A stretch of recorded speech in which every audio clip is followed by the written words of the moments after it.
It doesn't work. It's Hey everybody, welcome back to the Game Tower. I just got through playing Endeavour Age of Sail with these two fine gentlemen right here. So it was Scott who taught us the game, and you've played it twice now. And I'm sorry, Zach played it as well with the three of us. So what do you guys think? I mean, Scott, you've played it twice. I love it. I love it. It's right in the wheelhouse of not too heavy, but still decision. You know, like we talked about it there. We kind of got rushed at the end just because of this nonsense. But you know, the last turn, it felt like I could have been planning for the whole game for that last turn.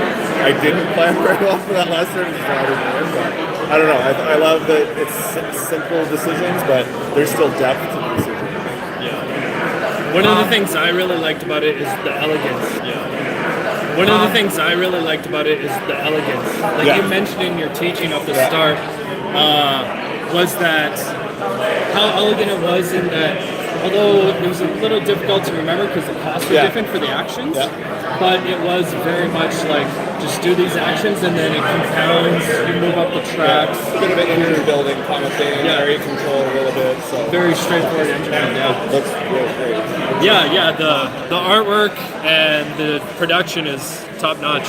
So what do you think, Zach? Yeah, it's good. It's an economic game, which is my favorite type of game. It's an area control game, which I don't own a lot of because I found that the militaristic area control games, it's tough for new players. Like it's tough to get a good balance or showing it to people. This game was flawless in that regard, and it's an engine builder, and it does all three so well. So it hits all the boxes, right? You're building up your engine to get efficiencies in your discs. The area control matters, you know, and the more board games I get, the things I look for are interactivity, and this has it. I'm sick of playing the solitary rows. I've got a few that are my favorite. And variability, but the variability based on player choice. Like the game is not random based on an RNG. The game is random because different people are going to try for different territories, and the game's just going to unfold naturally depending on how people work. Yeah, like you said, I know you said, Michael, at one point, there's so many choices. At one point, very early, I have like one or two things I can do, but then it ramps up so quick by like round 3, round 4, you're like, oh man, I got like 7 different things I could do. And that variability is going to change every time. People are going to make different decisions. And it was surprising how easy it was to get caught out if you didn't think 2 to 3 moves ahead. Because you could plan it out, and then you're one spot on the track, and you're like, no, my discs are inefficient. There's nothing worse than an inefficient disc. 2 turns in a row, I got stuck with like 6 extra discs that I couldn't do anything with because I didn't build buildings that could do actions, right? And then I could have been going after the extra action tokens and stuff, which I didn't. But you know, that efficiency and it's something that I love about a game like this is that you just want to turn around and play it again so you can figure out how to be more efficient at it, right? That's like this and other games similar to it. The one thing that you mentioned about the area control, I'm not the hugest area control fan. Like I love games like Blood Rage, right? Because it's area control, but it's super clean, right? Like combat is deterministic. There's no like, okay, I gotta roll 6 dice, and you gotta roll 4 dice, and then I can play this card, you can play that card. And then the same thing with this. It wasn't until like, I think it was the last round before anybody actually used the attack action. And then it happened 3 or 4 times. I think maybe we did it once in the 6th round, but it wasn't a constant push and pull, but there still was that tension of, oh, I need to have like 1 extra distance. Like I could have abolished slavery on the last round if I had 1 combat action and got 1 extra disc in Europe. I could have done that, right? So it reminded me a lot of Age of Empires 3, the board game. I haven't played that. Like it had that similar balance of you're pushing guys on the map. In this, you're pushing your influence tokens instead of individual guys, and then the combat comes later. And you can kind of do that exchange. It's good. No, I mean. I've got a couple negatives of it, but you know, we can keep gushing about it. Well, what are the cons? Yeah, let's go for it. Like, for me personally, I'll start is that there's no summary cards, there's no player reminders, which like about a third or maybe half of the way through the first game, and I just played it once, same as that. But it took it that long until it really clicked the actions, and I needed to reference the rulebook. And I Just think so you unless you come back to it right away, you're probably going to forget that again, right? Yeah. So having those at least for the first couple turns. Yeah. And what's your naggles? There were two things that kind of bugged me. Before I go to the negatives, there's one other big positive, just because you mentioned blood rage. What I like about it is, it could use player aids for what each of the actions are, but other than that, like, it's a game of perfect information. You don't have to understand the deck you're drafting, right? New players aren't going to get caught up being like, okay, I'm drafting. I don't know what which blood rage has big time, right? And this is really bad for as well. Like, it's a game where there was one player aid where you can see what the cards deeper in the territory box were. And you can kind of strategize. Yeah, that's good. The two things I didn't really like as much, one of the things was I would have liked to have seen a more even distribution of late game actions. There are some actions that just fall off a cliff and become borderline. Yeah, like the shipping action becomes pretty much useless.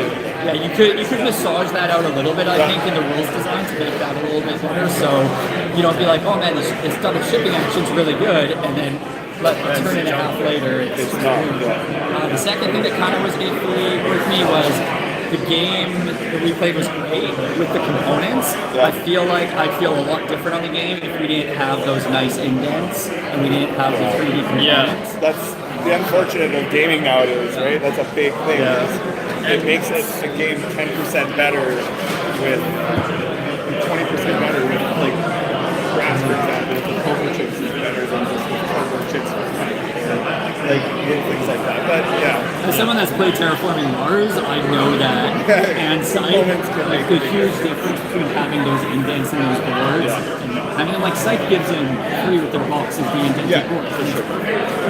And I don't know what this is like without it, but we had issues with some of your stacks were so even with, like, the little indents.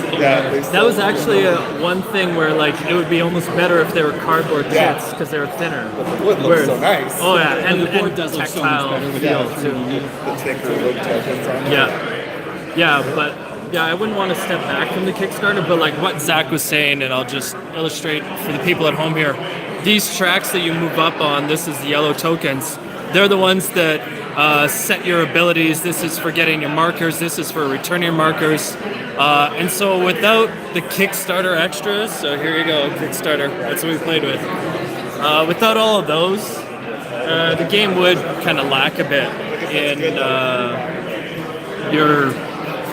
would you say just the playability of it would be worse without the Kickstarter quality? I don't know about playability. Well, there is one thing that's not included, like an actual gameplay mechanic. And they said they were going to try and find a way of getting into people. I can't remember what they were, but I remember on the Kickstarter there's one module in here that actually offers gameplay that's not in the base version. But I don't know if the exploits are all of the exploits are in. We didn't play with the exploits.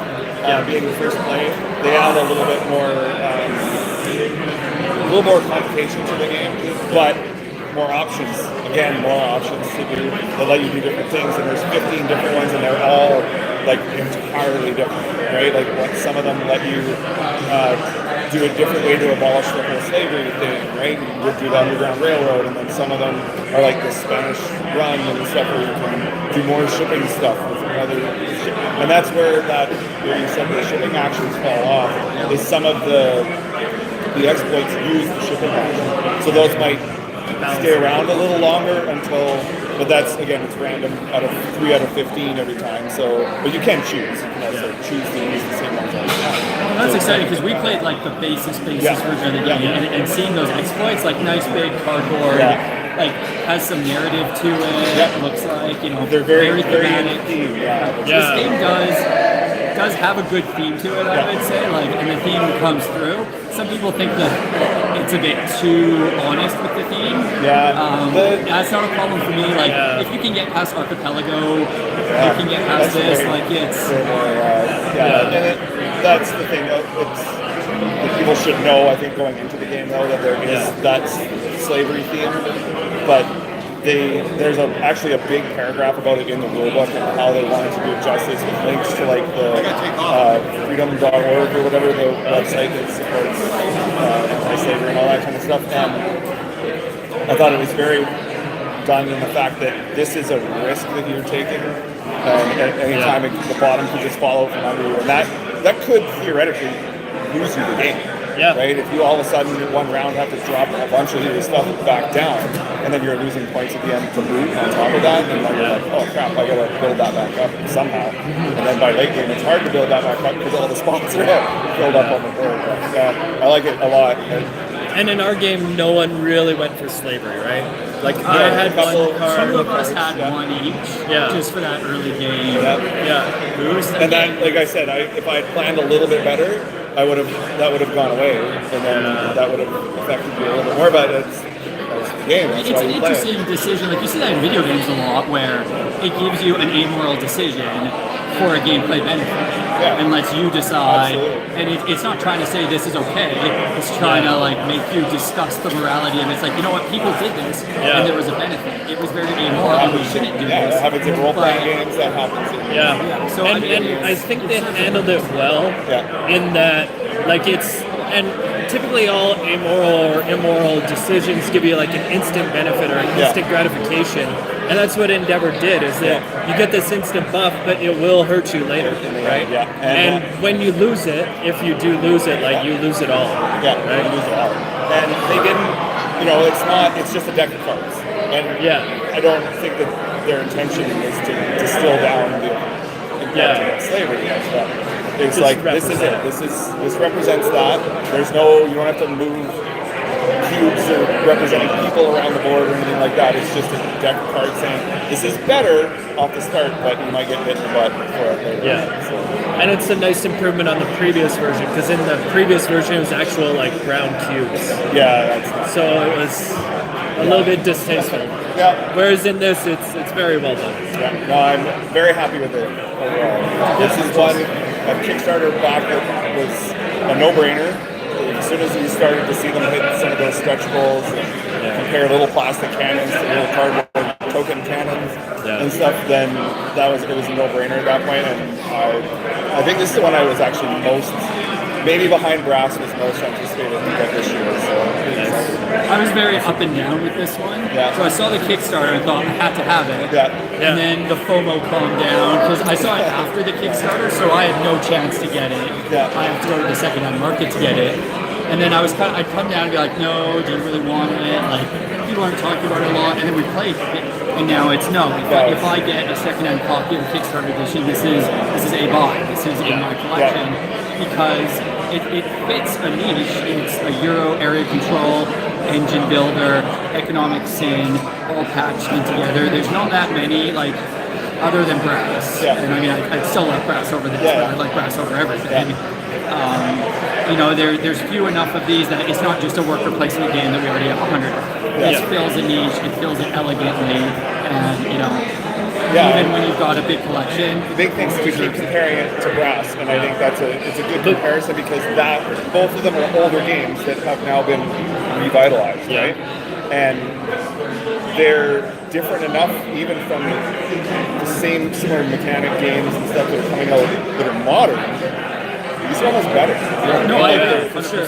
They are better because they're a better design originally. And now that better design has got a good polish versus like brand new stuff that's just not tested. I would put this up with Brass as my favorite two games of the year so far, for sure. The one thing I wanted to ask though, you said like if a Kickstarter copy came up secondhand, you jump on it. What about it like just the retail version?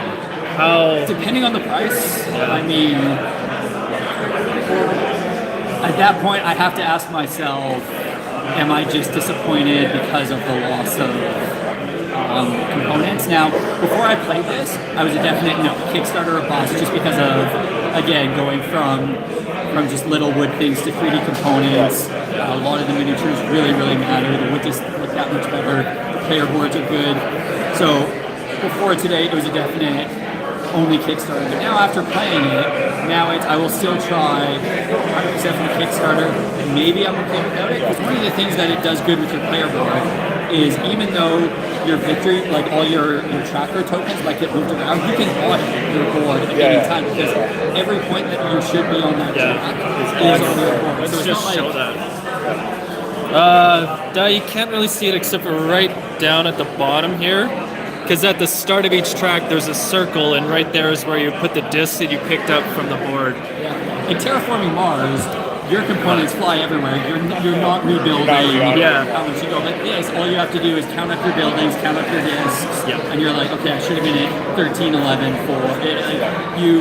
It's not game breaking like it is in other games that don't have the indented rules. Yeah, I think for me, just about the Kickstarter thing is, if I hadn't backed it and I had now played it, I think I would be okay with the non-Kickstarter version of this one, because I think the gameplay elevates it beyond. Right? There are a lot of games though that are out there, like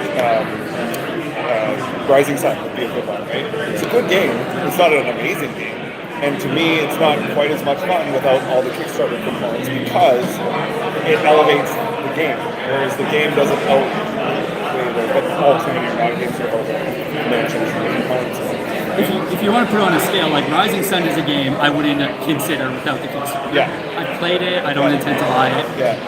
Brass is a game that is honestly just as good without the Kickstarter version, because all you get are the poker chips. And the poker chips are great, but if you buy them second-hand, that non-deluxe version of Brass is just as good. Like, I almost regret spending the extra money on the deluxe. I should just I have don't the know, I base like the one poker chips a lot. and bought the 100 pack of chips. This is right in the middle of those two. Is that you do get clear benefits, but even without the benefits, the game is still good enough. So Gameplay outweighs the benefits. Nice little scale if you want to compare those. Cool. All right. Well, that's pretty good. I mean, do you guys have anything else to add? Just into the game. Yeah, it was awesome. Thanks for teaching it. We all had a great time. Good. Absolutely. Yeah, I mean, we're playing Brass together, so it's really good. Brass is nice. coming up in half an hour. Yep. Awesome. All right, so you heard it from, was it Zach and Scott? Endeavor's a great game, and I agree with pretty much all their points. So yeah, go give it a shot if you can, and it's worth it if you can get it. Peace.